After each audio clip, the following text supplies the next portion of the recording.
The paradox that really drove me to write a book like this was, how in the world can you be politically supportive of so-called women's rights, but personally be so abusive towards women? And the ultimate act of abuse, of course, was Juanita Broaddrick and what she suffered in the 1970s. She was volunteering for Bill Clinton's campaign while he was running for governor, and they met up just to talk about the campaign, and he very violently raped her. And it's not a story that she told willingly. It's not an experience that she likes talking about at all.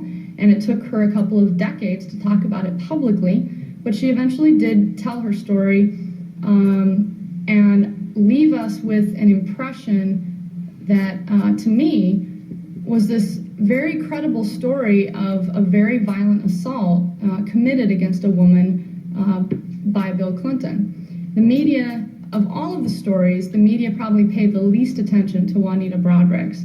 And I don't know if that's because by the time she finally came forward, the impeachment proceedings were over and there was no more, there was kind of nowhere for the story to go, and the media was kind of left saying, what do we do with this? We can't disprove her story. We've tried. We looked into it. We investigated her. We can't find any reason to disbelieve her, but we don't know what to do about it either because he's almost out of office. What are we going to do? Well, I think the only answer to that is to have a discussion about the dangers of allowing that kind of behavior to just kind of squeeze by us silently without comment.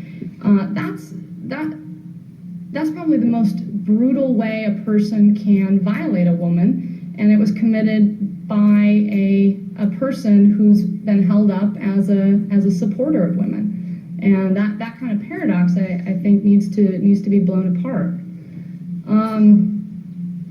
That's kind of the quick version of what Bill Clinton did with respect to women in his so-called personal life. And the question I get most often is, so what? What's the point? Why do we care what he did in his personal life like that? And there are a couple of reasons that I think it's important and has implications for the political scene.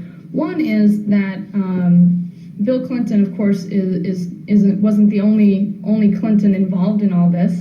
Hillary Clinton was right there at his side, right there to be the first one to jump in and lead the smear teams and hire the investigators and make sure that these women were discredited publicly. And that kind of behavior, that kind of willingness to mistreat women, coming from a woman like Hillary Clinton, is a little bit startling. And with her poised to probably run in 2008, I think it's a valid issue to raise. How supportive is she truly of women's rights?